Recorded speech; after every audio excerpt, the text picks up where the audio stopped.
Hey everybody, so it's your friendly neighborhood Dykenator, and I would like to start with this video.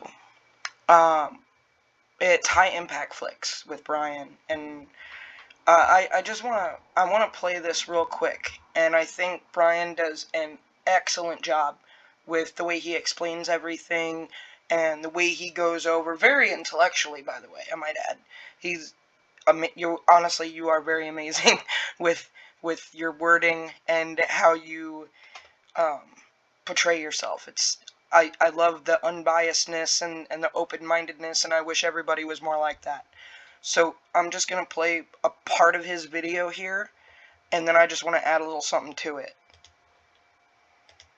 Mr. Caulfield walked me through the process of using an Instagram post from Robert F. Kennedy Jr., a prominent anti-vaccine activist. Do you know that if you listen to Robert Kennedy Jr., he will tell you plainly that he is not an anti-vaxxer? So this claim right here that he is this is a false claim, because he doesn't even make that claim about himself. Falsely alleging a link between the human papillomavirus VAXX and cancer.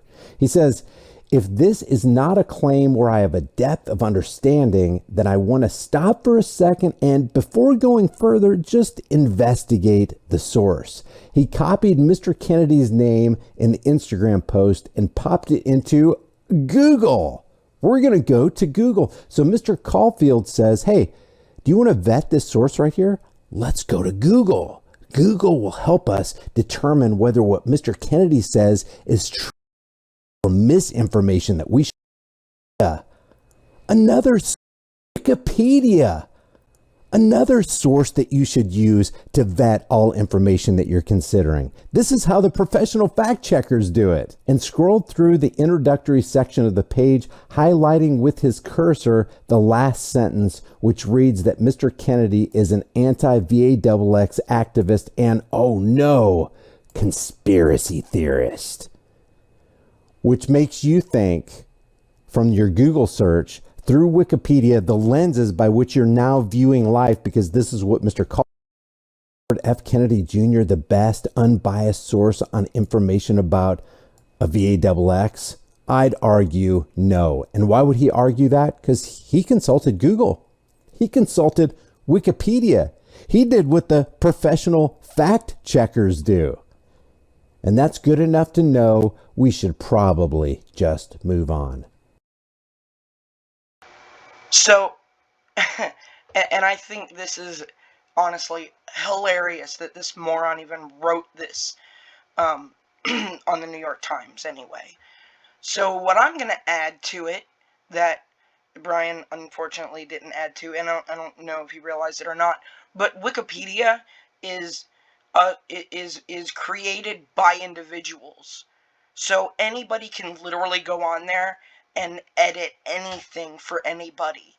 All you have to do is make an account on Wikipedia, and then you can add information and have it edited and time-stamped. And anybody can look at that also by scrolling all the way down to the bottom and feeding the footnotes and the sources. So for him to say that Robert Kennedy Jr. is an unbiased source, and he'd say no to that, and saying that that's good enough to move on by doing a Google search and then a Wikipedia search, it is honestly, it's beyond anything to me, because there's no way that Wikipedia can be an unbiased source when biased people are adding information to it. Google can't be an unbiased source if they're controlling everything that's being fed to you through their system and the way they have things set up to search. There are websites that you can't get to because Google blocks them. So for them to say that those are trusted sources is just ridiculous. And I didn't even get to finish the video here with Brian, but just reading down here about them fact-checking the NIH is also a load of BS.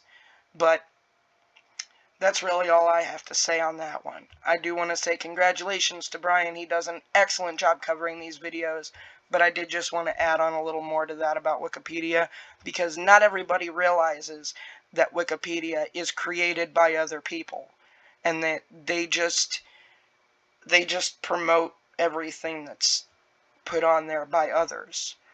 And you can look and see for yourself. You don't believe me? Check for yourself. But that's also part of the problem, is no one wants to bother doing this critical thinking anymore, because you just want to let Google and Wikipedia and the NIH and Fauci and everybody else do it all for you. God forbid you use your own brain to try to figure out the truth or not. Whether you care or not, that's a different story. But you should be concerned about whether people are telling you the truth or not.